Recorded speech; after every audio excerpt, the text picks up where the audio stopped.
저는 오늘은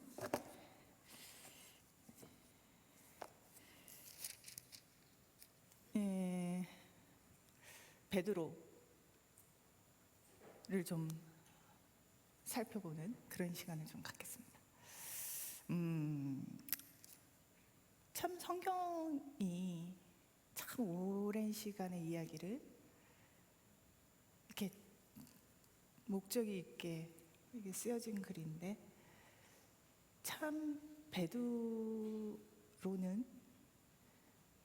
성경의 상당 부분 나옵니다. 그리고 그 친구의 부름 받을 때와 죽음까지는 아니더라도 이 친구가, 이분이 하나님 안에서 어떻게 씨름하고 있고 얼마나 성숙하지 못했다가 하나님 만나고 얼마나 성숙해 가는지를 우리가 사도행전과 베드로 전후서를 통해서도 잘 볼 수가 있습니다. 그래서 베드로의 삶을 이렇게 보다 보면 참 대책 없다라는 생각이 이렇게 들다가도 베드로 처음에 초창기 청년의 시절 때 베드로를 딱 보면서 베드로 하면서 이렇게 손가락질을 하다가 요걸 온건히 베드로한테만 손가락질을 못하게 되는 어떤 시점을 발견해요.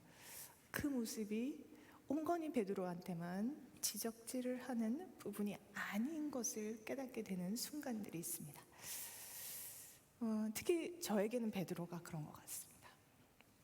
누군가 흔히 혹은 아주 인생에 한두 번 그런 얘기 들었죠. 당신의 성경 그 인물 중에 누구랑 좀 비슷하세요? 라고 이렇게 질문을 던집니다. 질문을 받기도 하고 질문을 하기도 하고요. 저는 그러면 이제 여러 가지 베드로의 미성숙할 때 이렇게 성격적인 측면에서 보면 저랑 적지 않은 부분이 이렇게 좀 맞닿아 있다라는 것을 이렇게 확인하게 돼요. 그래서 제가 저를 이제 알아갈수록, 제가 예전에 막 한참 저는 그렇게 되고 싶은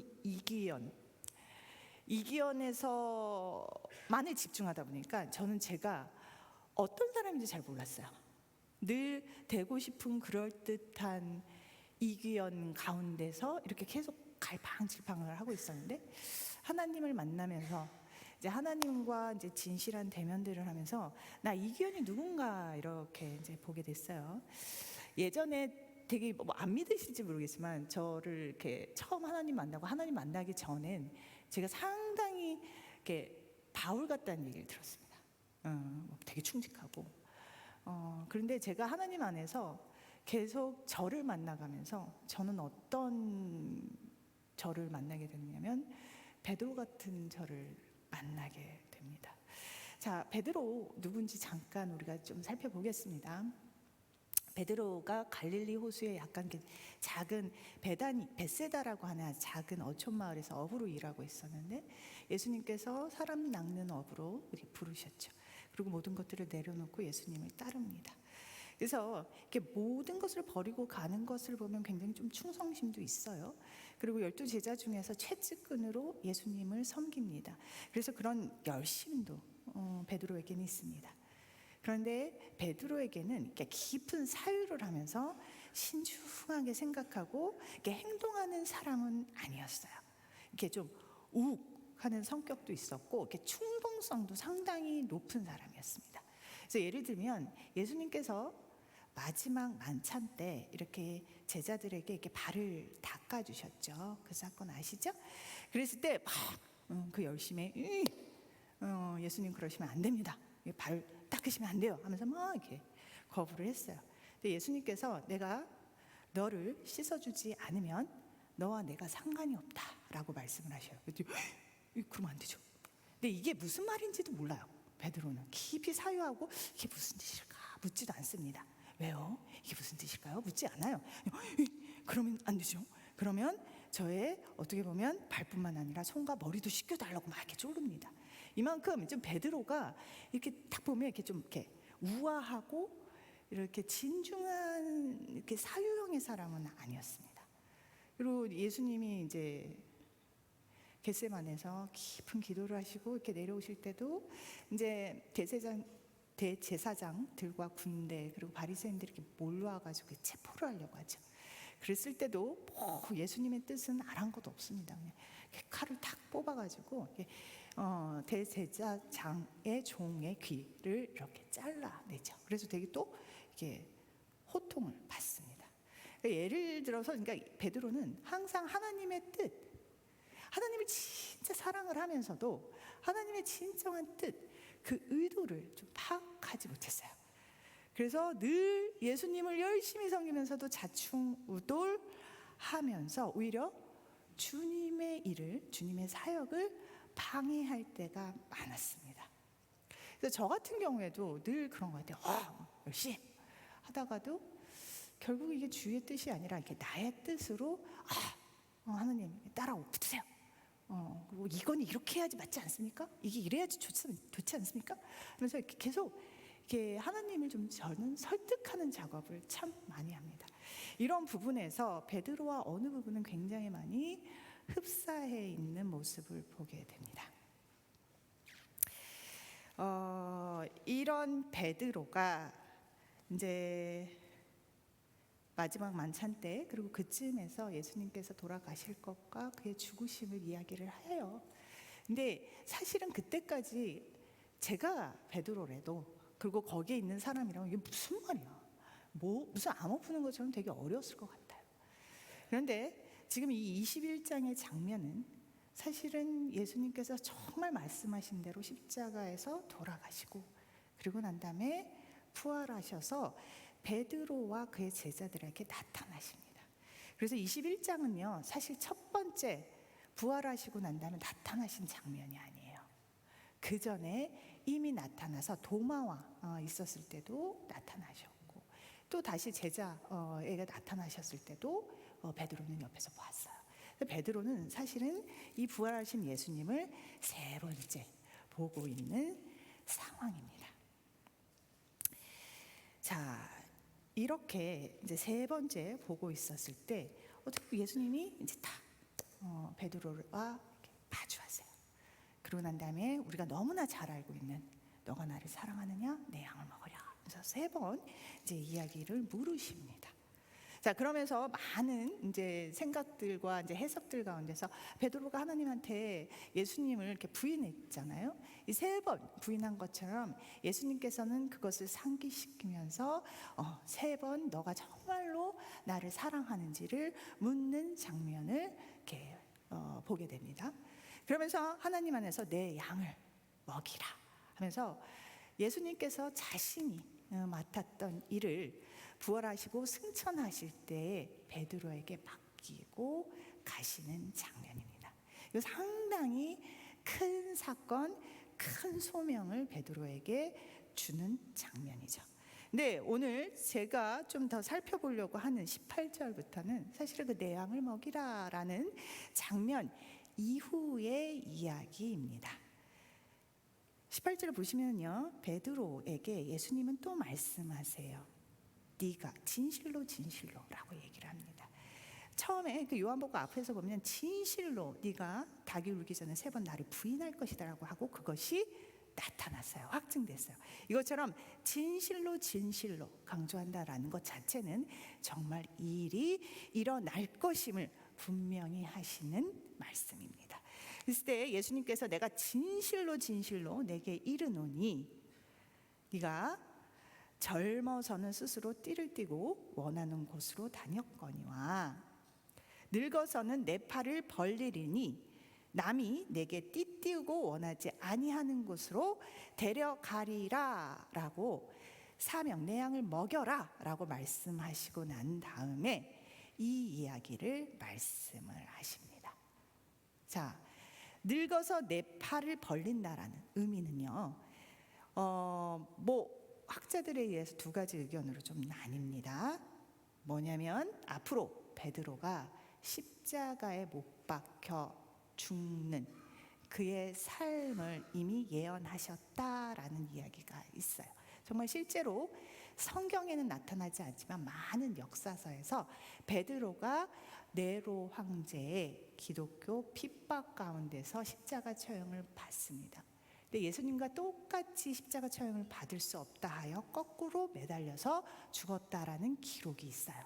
그것처럼 그때 십자가에 죽는다라는 것을 의미를 내포하고 있다라고 이야기를 하는 해석이 있는가 하면, 또 한편은요, 늙으면 혹은 내가 막 이렇게 스스로 좋아서 입는 게 아니라 내가 다이에 의해서 옷을 입을 때는 이렇게 팔을 벌려서 누군가가 이제 옷을 입혀줄 때 입힘을 당한다라는 얘기로 해석을 해서 앞으로 베드로는 자신이 원하는 자신의 스스로의 삶이 아니라 주님 손에 맡겨져서 사명대로 살아간다는 의미를 이야기하고 있다라고 이야기를 해석하는 사람도 있습니다. 여튼요, 여기서 보시면 요한이 지금 이 요한복음을 기록했어요. 근데 이 18절의 의미를 요한은 이렇게 19절에서 해석을 합니다. 이 말씀을 하심은 베드로가 어떠한 죽음으로 하나님께 영광 돌릴 것을 가리키심이라 하면서 죽음을 이야기하고 있어요. 맞죠? 그러고 난 다음에 베드로가 나중에 그런 얘기를 해요. 그러면 이 친구는 어떻게 돼요? 라고 얘기를 했었을 때 22절에 예수님께서 그 요한을 가리켜서 이런 얘기를 하십니다. 베드로한테 얘기를 하죠. 내가 올 때까지 그 요한을 머물게 하고자 할지라도 베드로, 너가 무슨 상관이냐? 너는 나를 따르라 라고 얘기를 하세요. 이렇게 얘기를 하니까 그 주변에 있는 제자들은 어떻게 오해를 했냐면요, 23절에 그 말씀이 형제들에게 나가서 그 제자는 죽지 아니하겠다라고 해석을 한 거예요. 그래서 요 얘기를 보면 이게 띠띠고 예전에 젊었을 때 네 맘대로 다녔지만 늙어서 팔 빌려서 이렇게 남이 띠띠고 원하지 않은 곳으로 데려간다라는 것과 19절에 베드로에게 이르되 나를 따르라 라고 하는 말씀은 뭔가 어떤 의미에서 죽음을 의미하는구나 라는 것은 베드로나 아니면 그 옆에 있는 제자들은 알고 있었어요. 명확히는 모르지만 어느 보면 이게 죽음과 연루되어 있구나. 보면 죽었다가 사흘 만에 부활하셔서 이 나를 따르라고 얘기한다면 죽었다 살아나는 이 예수님의 행적을 따라야 하는가? 라는 생각은 분명히 했을 겁니다. 그렇기 때문에 베드로는 그렇게 간단하게 하고 요한은 어떻게 돼요? 그랬을 때 여기 내가 올 때까지 이 친구를 머물게 할지라도 너는 상관하지 마라. 얘는 안 죽나 보다 라고 생각을 했던 것입니다. 자, 이렇게 예수님께서는 베드로에게 내 양을 먹여라 라고 말씀을 하시고, 그리고 곧 나를 따르라 라고 말씀을 하십니다. 곧 죽고 다시 살아라, 새로운 삶을 살자라는 제안이신 겁니다. 죽음 이후에 부활하신 예수님께서 나를 따르라,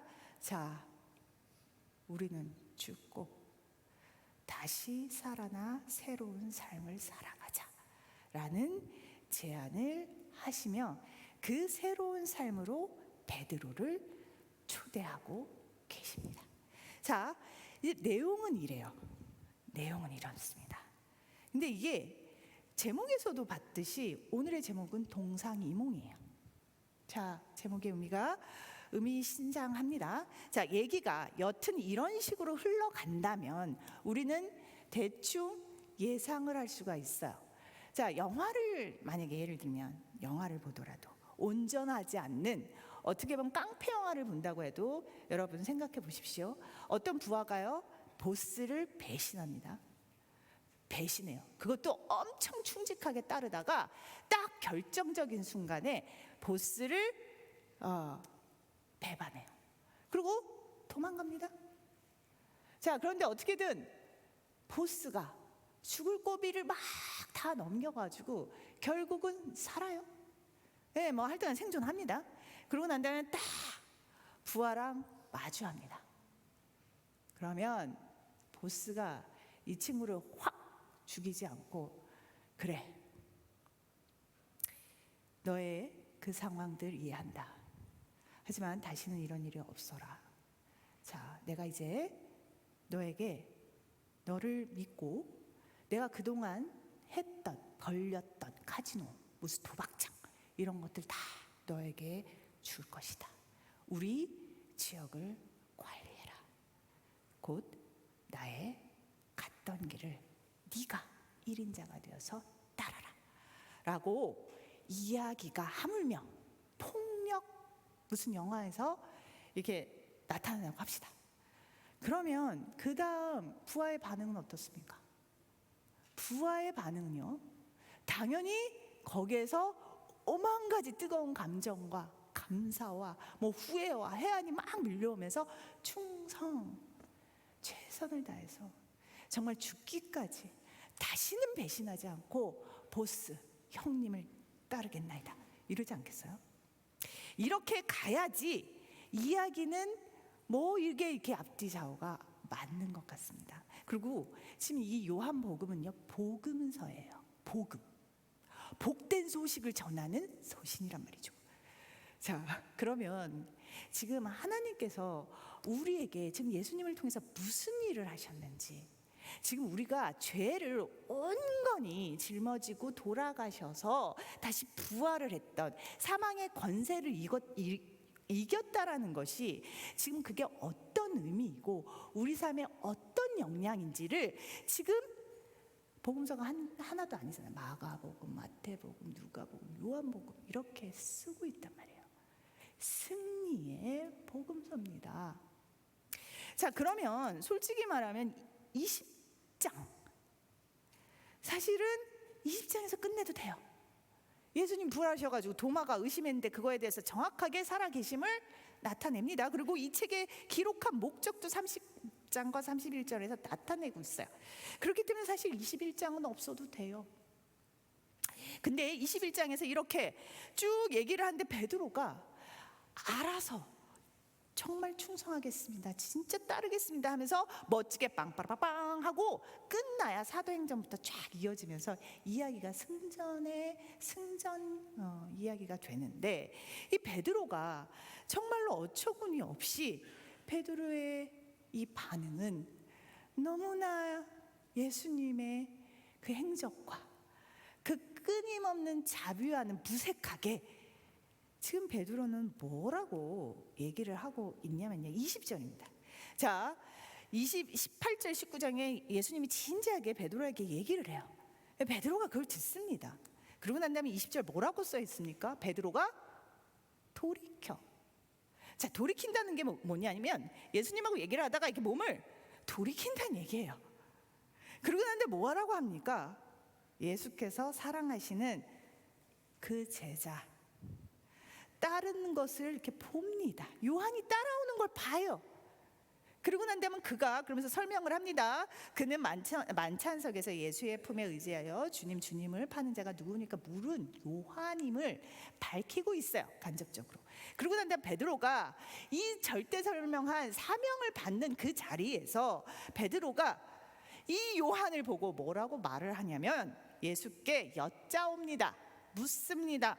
주님, 얘는 어떻게 되겠습니까? 이런 대화로 흘러가요, 너무나 맥없이.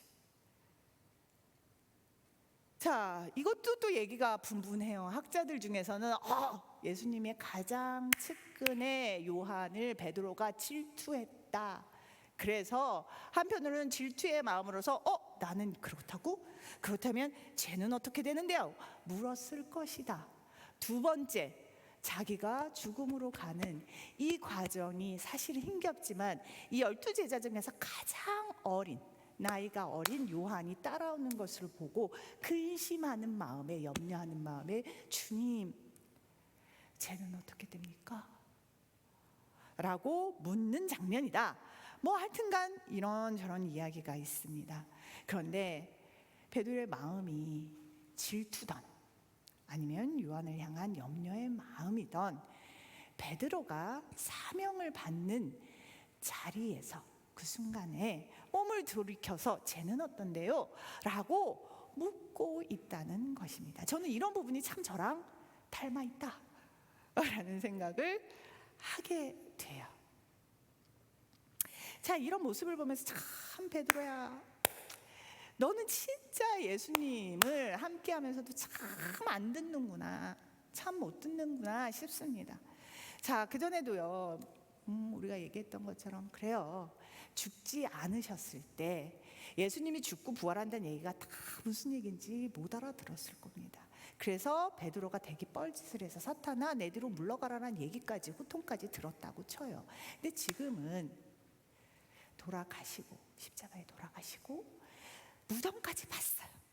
빈 무덤인 걸 또 확인을 하고, 그리고 난 다음에 이렇게 부활하셔서 구멍난 몸도 보여주시는, 도마를 통해서 확인도 하는 장면들을 봤는데도 불구하고 이 친구는 이 부분들에 대해서, 그리고 나에게 맡겨진 3번이나 부르면서 너 나를 사랑하니? 라고 하면서 내 양을 맡아라, 내 양을 먹여라 라고 하고, 너는 옛날엔 너 스스로 원하는데 갔지만 이제는 그러지 않을 거야, 너 나를 따라 라고 하는 자리에서 이 베드로는 여전히 그게 주요 관심사가 아니라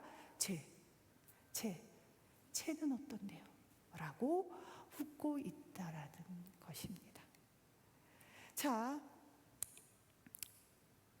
우리의 삶도 사실은 베드로의 이런 상태랑 그렇게 다르지는 않아요. 자, 예수님이 도대체 어떤 분이시고, 그리고 예수님이 나한테 어떤 일을, 그래서 내가 지금 구원을 받았는지, 그래서 내가 예수님을 통해서 택하신 부름 받은 자라는 걸 알고, 내가 그런 부름 받은 자로서 뭐를 해야 되는지를 알고 그것들을 깨닫고 이렇게 가야 하는데도 불구하고 베드로와 같이 쟤는 이러면서 나와 비교를 하게 된다는 거죠. 그래서 가끔은 우월감에 빠지기도 하고 가끔은 열등감과 패배의식에 쩔어가지고 힘들어할 때가 있다는 겁니다.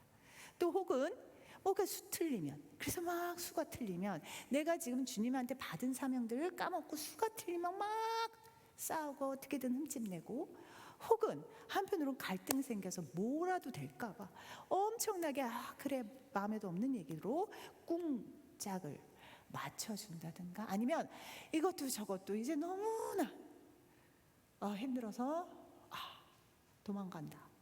그래서 육체적으로 도망을 가든지 아니면 심리적으로 그 안에 있으면서도, 그 앞에 있으면서도 심리적으로는 이미 안 들어온 매다로 가 있는 상황들이 있을 수 있습니다. 그러면서 여전히 예수님이 말씀하시고 그의 뜻을 사실 묻기보다, 그리고 이렇게 들어도 그냥 내 잘됨, 그래도 이 세상에서 고생 없이 그냥 평탄하게 가는 삶을 바라고 기대하며 살아간다는 것이에요. 그래서 예수님께서는요, 지금 자, 너는 나를 따라. 그래서 너를 부인하고 너 죽고, 그러고 난 다음에 새로운 나와 같은 삶을 살자라는 이 새로운, 완전히 새로운 초대 가운데 우리는요, 여전히 요거는 좋아요, 요거는 싫어요 하면서 무슨 물건 다루듯이 주님의 사명들을 고르고 판단하고 선택해서 결국은 스스로 드높아지고 잘 되는 방향으로 이끌어 가려고 한다는 것입니다. 자, 이런 베드로의 태도, 이런 우리의 태도에 대해서 21절 예수님께서는 이렇게 말씀하세요. 내가 올 때까지 그를 머물게 하고자 할지라도 내가 무슨 상관이냐? 너는 나를 따르라. 자, 여기서는 너무나 암울하게도 베드로가 부활의 하나님을, 예수님을 경험함에도 그리 삶의 태도가 편하지 않았어요. 그렇게 배신하고 난 다음에 용서해 주신 주님 앞에서도 그렇게 많은 변화가 있지 않은 베드로 앞에 주님께서는 포기하지 않으십니다. 꾸짖지 않으세요. 부족함이 없어서 솔직히 말해서 창조주는 베드로가 필요가 없습니다. 그럼에도 불구하고 그만 부르심을 포기하고 그래? 오케이 하고 돌아서지 않으세요. 혹은 아주 그냥 강력하게 그냥 강압적으로 내가 이렇게 용서를 해줬는데 하면서 좀 강한 주도력으로 그를 끌어가지 않으세요. 주님은 한결같이 말씀하십니다. 너는 나를 사랑하느냐? 그럼 나를 따르라. 자, 예수님께서 동일하게 우리를 부르시고 계십니다. 자, 여러분은 예수님을 사랑하십니까? 그러면 예수님이 죽기까지 사랑하신 영혼들을 사랑하십시오. 예수님을 여러분은 정말로 사랑하십니까? 그러면 이제 여러분의 자아를 죽이고 정말 하나님이 일하시는 새로운 삶의 초대대에 나가셔야 합니다. 자, 정말로 하나님을 사랑하십니까? 그렇다면 여러분은 예수님의 그 길을 따라가셔야 합니다. 자, 이렇게 베드로는요 이렇게 끝나요. 그냥 자 이렇게 끝납니다. 그리고 난 다음에 오순절 성령 강림을 지나 베드로는 사도행전에서 그리고 베드로 전후서에 향해서 이 베드로의 성품이 얼마나 변했는지를 우리가 확인할 수 있습니다. 자, 베드로가요 어떻게 하나님의 사람으로 되어가는지, 어떻게 하나님의 성품을 닮아가는지 베드로 전후서 종말에 대해서 이야기를 하면서 이렇게 다혈질인 베드로가 끊임없이 인내에 대해서 얘기를 하고 감사 기쁨에 대해서 이야기를 합니다. 베드로에게는 있을 수 없는 성품과 고백이에요. 그런데 우리는 이 베드로의 전후서를 통해서 하나님의 만신, 기적과도 같은 일하심, 그리고 성도를 사랑하는 목자의 심정을 발견할 수가 있습니다. 자, 그래서 이 보면은요, 사실은 참 우리한테 유일한 감사는요, 베드로가 어떤 성향이든 어떠한 상태든 그리고 그 순간에 어떤 즉각적인 하나님을 향한 반응이 아니라 인간된 반응을 할지라도 하나님은 베드로를 끝까지 붙들고 하나님의 닮은 예수님을 닮아가는 모습으로 온전하게 성장시킨다라는 것을 보여주고 계십니다. 자, 그렇다면 우리는 어떻게 해야 될까요? 자, 어차피 내 상태가 어떻든 하나님이 하시니까 그냥 내가 넋놓고 하나님 주님이 하시겠지라고 있어야 할까요? 아니면 그래 어차피 우리가 길을 쓰고 뭐래도 어떻게 창조주 하나님을 우리가 깨닫고 이해를 해. 어차피 베드로와 같은 열심, 베드로와 같은 자충우돌밖에 없어. 그러니 열심을 내서 달려가자라는 반응을 해야 할까요?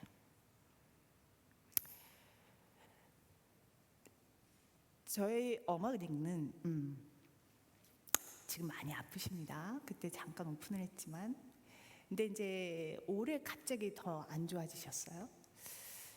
근데 그 증상 중에 하나가 뭐냐면 모든 것들이 좀 귀찮아진다는 겁니다. 그래서 옷을 입고 벗고 뭐 이러는 것도 굉장히 귀찮아하세요. 그러니까 즉 운동량이 엄청나게 적어지셨습니다. 그래서 잘 움직이지 않으세요. 그러니 근육이 다 빠져나가셔서 지금은 굉장히 앙상하게 이렇게 근육이 다 없는 아주 빼짝 마른 할머니가 되셨어요. 그래서 제가 이렇게 목욕을 시켜드리는데 옷을 입고 있었을 때 몰랐는데 정말 목욕을 시켰는데 너무 앙상하게 정말 뼈밖에 안 남으셨더라고요. 그러면서 이제 몇 가지 이제 에피소드가 우리 어머니와의 에피소드가 떠오르더라고요. 예전에 우리 어머니가 뚱뚱하다고 막 다이어트 엄청 신경 쓰실 때가 있었거든요. 그 뚱뚱했던 허벅지가 이제는 없습니다. 그리고 저희 어머니가 이제 다이어트 한다고 이제 자전거에 한 바퀴 탁 해가지고 저희 어머니가 막 거의 일산 쪽에서 이게 강남까지 자전거, 이 한강 여기를 막 쭉쭉 타고 다니셨어요. 그때 완전히 핏한, 그래서 막 근육에 이렇게 말 허벅지까지는 아니더라도 그런 허벅지가 있으셨어요. 그때를 저는 압니다. 근데 지금은 그 흔적도 찾아볼 수가 없었어요. 그 왕년의 열심이 지금의 어떻게 보면 운동하지 않음의 흔적조차 없이 사라졌구나 라는 사실 아쉬움이 있었습니다. 진짜 꿀벅지는 찾아보지도 못하고 뚱뚱했더니 막 그 셀룰라이트라고 하나요? 막 이렇게 터진 거, 막 뚱뚱해졌을 때 그런 것들도 이제 사실은 이제는 오간데 없더라고요. 자, 이걸 딱 보면서 그냥 우리의 신앙생활이 이렇다라고 봅니다. 우리 공과 공부에서 만나 이야기를 했지만, 자, 여러분 정말 묻습니다. 여러분은 오늘 어저께의 하나님, 그저께의 하나님, 왕년의 나의 청년 때의 하나님 말고 여러분은 오늘의 하나님과 만나셨습니까? 오늘 하나님과 만나셨어요? 하나님이 주시는 말씀을 양식으로 먹으셨습니까? 자, 우리는요 어저께 밥을 먹었다고 오늘 밥을 안 먹지 않아요. 그렇죠? 또 특히 새끼까지 먹습니다. 내진 새끼에 틈틈이 간식까지 먹어요. 그런데 우리는 정말 말씀이 삶의 양식이고 영의 양식이라고 하는데, 우리는 말씀을 늘 먹고 사는지를 한번 묻게 됩니다. 자, 어저께 먹었다고 오늘 안 먹지 마십시오. 내지는 그냥 근근히 그냥 배를 골치 않을 만큼 그렇게 불쌍하게 근근히 먹으면서 하나님과 동행하는 불쌍한 삶 되지 마십시오. 오늘 하나님께서 주실 말씀을 사모하면서 하나님과 만나셔야 됩니다. 그래야 하나님을 알고 하나님이 나에게 품으신, 하나님이 오늘 나에게 요청하신 뜻을 알게 됩니다. 또한 여러분은요 오늘 하루 종일 붙어 있었다. 본인을 오늘 하루 종일 들고 다니셨을 거야. 들고 다니든 이끌고 다니든 뭐 하여튼 데리고 다니든 하여튼 오늘 하루 종일 동행했던 여러분 자신과 좀 만나셨습니까? 진짜 무엇을 원하고, 진짜 무엇을 생각하고, 진짜 뭘 되게 싫어하고, 진짜 뭘 갈망하는지 진짜 당신의 민낯들을 좀 만나보시고 이렇게 드러는 좀 보셨어요? 여러분, 십자가는요 되게 치졸하고 더럽고 치욕스럽고 옹졸하고 뭐 이런 모든 것들의 무덤입니다. 예수님은요 흠이 없으셨지만 여러분들 우리 그냥 다 전부의 이 모든 죄악을 끌고서요, 그래서 가장 치욕스럽고 경멸스럽고 조롱받는 그 자리에서 돌아가셨어요. 그렇죠? 십자가에서 온전하게 죽으셨습니다. 자, 죽는 게요 부분적으로 죽지 않으셨어요. 온전히 완전히 죽으셨어요. 3일 동안 그래서 그것을 증명하셨습니다. 그래서 요거는 죽고 요건 죽지 말아야지가 아니라 그냥 온전히 죽는 거는 그냥 죽는 거예요. 자, 죽고 나니까 하나님이 부활하셨어요. 그렇죠? 자, 우리도요 제가 상담하니까 방어 기제 끝장나게 씁니다. 왜 방어 기제 쓰냐면요, 자, 불편한 거 우리는요 감당하기 싫어요. 불편한 거 싫어요. 그래서 상대방이 나를 불편하게 해도 막 여러 가지 방어 기제 써요. 부인하고 막 이런 일은 있을 수 없어, 막 아니면 억제를 하거나, 아니면 내 미운 감정을 제가 날 미안한가 하면서 뭐 투사하거나 막 여러 가지 방식을 씁니다. 자, 남들이 그렇게 나를 괴롭혀도 싫어가지고 어떻게든 발광을 하는데, 내가 나를 너무나 싫어하면 하여튼 어떻게든 죄의 기만성으로 나를 어떻게든 속여요. 그래서 어떻게든 내가 그렇게 후지지는 않았다고 나를 증명하려고 애를 씁니다. 이게 아주 그냥 생존 같아요. 그렇게 움직이고 있어. 그래서 웬만해서 내 민낯을 이렇게 참 보기가 어렵습니다. 뭐 예를 들면요, 이게 막 내가 싫어요. 싫은데요, 이걸 내가 싫어하는 걸 용납을 못해요. 예를 들면 뭐 이런 거죠. 특세. 다음 주부터 특세야. 근데 나는 많아요. 이유가 많아요. 그 중에서 가장 영적인 핑계가 있습니다. 주님을, 이 교회가 어차피 동원하기 위해서, 어차피 이게 사람의 마음을 이렇게 모으기 위해서 행사를 마련해 가지고 말이야, 새벽에 말이야 이렇게 동원하게 하고 말이야, 사람 피곤하게 만들고 말이야. 자, 하느님은 뭐 새벽에만 만나? 새벽에만 있어? 낮에도 있고 밤에도 있고 수시로 무야로 있는데 꼭 이렇게 새벽 4시 이렇게 나와야 돼? 꼭 본당에 들어가야 돼? 집에서 인터넷으로 할 수도 있지. 그리고 뭐 인터넷 아니면 그럼 나 혼자 개인 기도하면 되지. 이런 식으로 여러 가지 핑계들을 대요. 근데 사실은 그런 정말 사모함이 있는데, 진짜 사모함이 있는데 이런 여러 건 때문에 하나님은 그런 분이 아니야. 그렇기 때문에 새벽만 있는 게 아니라 주야로 있는 분이셔라는 뭐 이런 큰 하나님의 사모함식에서 이렇게 막 새벽에만 온건히 만나야 돼라는 부분에서, 아니 새벽도 만나지만 그 외에도 만날 수가 있지, 뭐 이제 이런 식으로 뭐 좋은 마음이 아니라, 정말 주님을 사모하는 마음이 아니라 어떻게든 내가 나가기 싫은 것을 좀 멋지게 포장을 하면서 그렇게 나갑니다. 저는 그렇게 말하시는 분 중에서, 그래서 일주일 이 특세 기간 때문에 나름의 각자의, 정말로 내가 특세를 참가를 못하니 주님께서 어차피 지금 일주일 동안 또 작정하면서 교회가 가니 나도 한번 작정하고 내가 하나님의 주의 말씀과 주를 알기 위한 시간들을 좀 따로 떼어내서 구분해서 좀 가져야겠다. 자, 이러는 분들이 거의 없어요. 대부분 그렇게 핑계를 대고 그러고 난 다음에 그냥 지난주와 별로 다르지 않은 삶을 살고 나타납니다. 그러고 난 다음에 그렇지, 특세 뭐 별거 아니야. 자, 여러분, 이런 여러분의 이게 특세가 예지만 끊임없는 자기 기만성에서 자기를 속이며 살아갑니다. 자, 진실과 마주할 수 있도록 힘쓰세요. 자신의 민낯과 마주하시는 용기를 내십시오. 물론 이것 또한 하나님의 조명하심과 성령님의 일하심에 의해서만 가능합니다.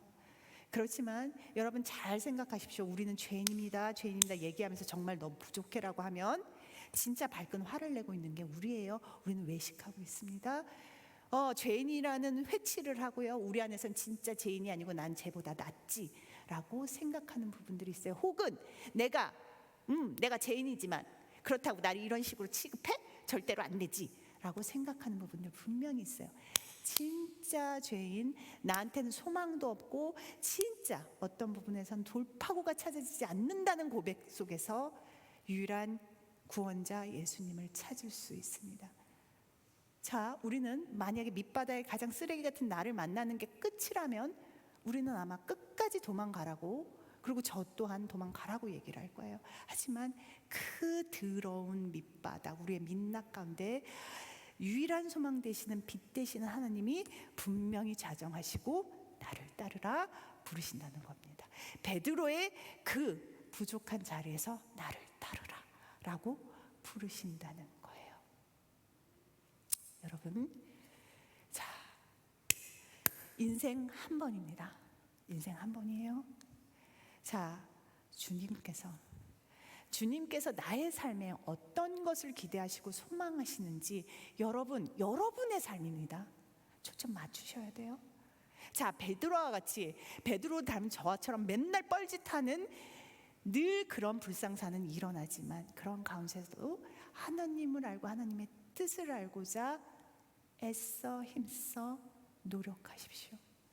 그 속에서 끊임없이 나의 민낯 참 만남을 통해서 하나님이 왜 내 삶 속에서 꼭 필요한 것인지, 그리고 그런 민낯 더러운 과정 가운데서 하나님은 지금 어떤 은혜를 주시고 어떤 돌파구를 마련해 가시는지를 들으십시오.